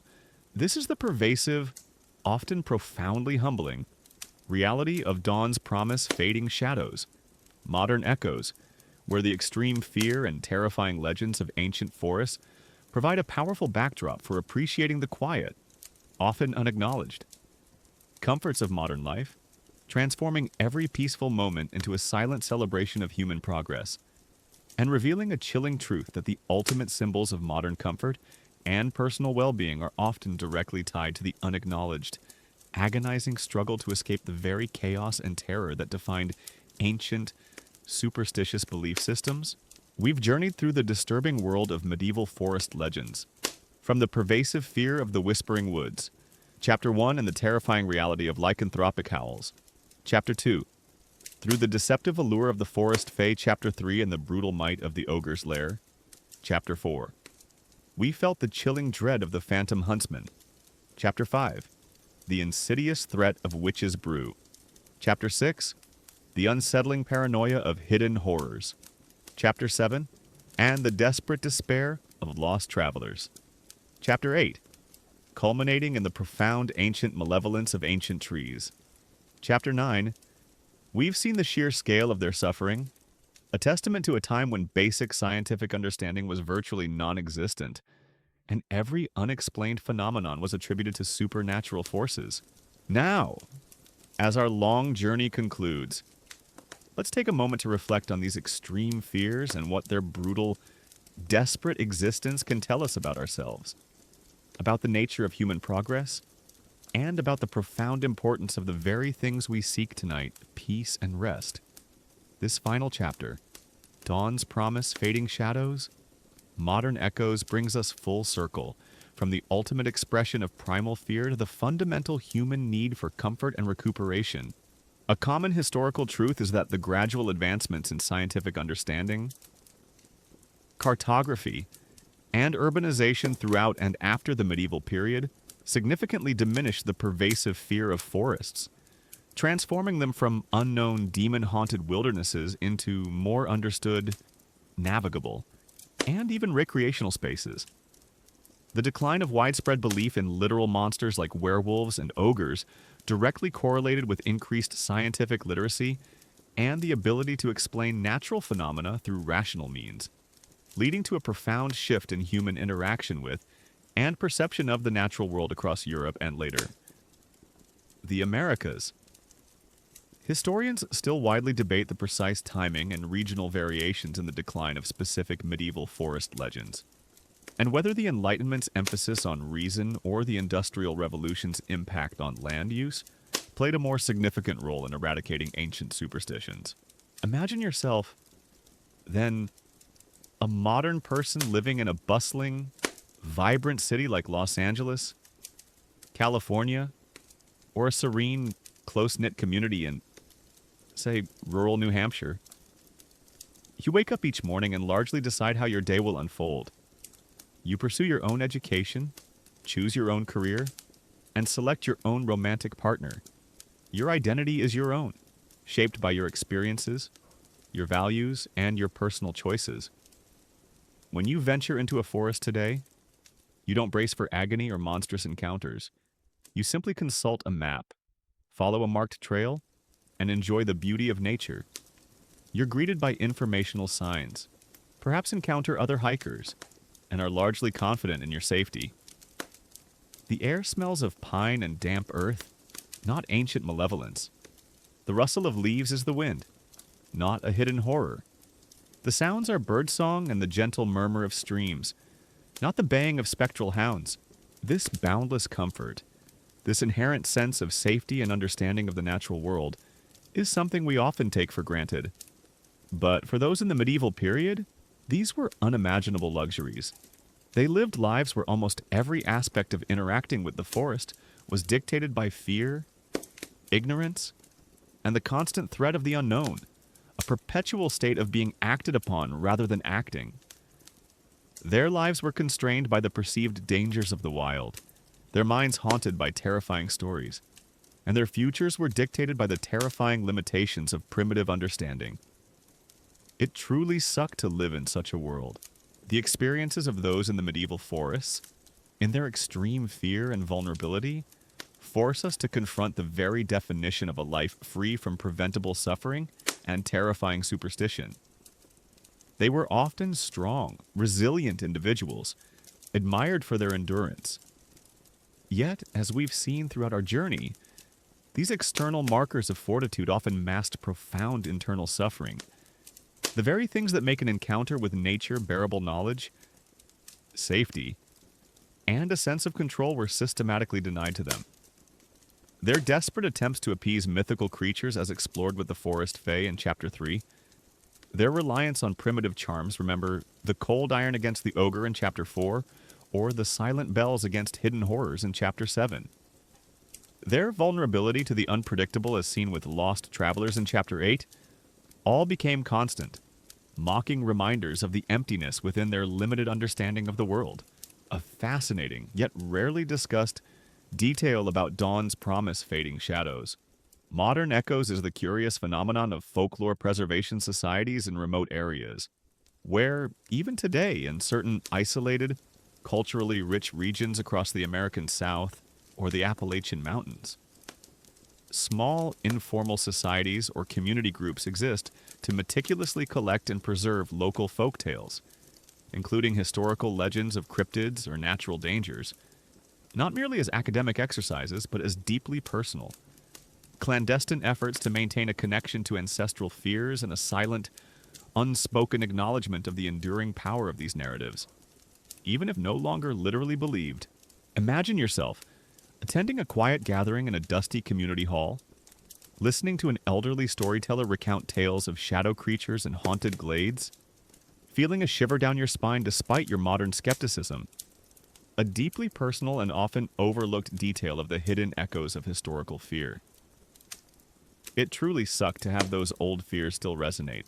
The journey from the terror-filled medieval forest to the relatively safe and understood natural world of today is a testament to humanity's enduring drive to alleviate suffering and advance knowledge. It highlights that true progress is not just measured in grand inventions, but in the painstaking scientific discoveries and ethical developments that allow us to live with greater comfort, safety, and dignity.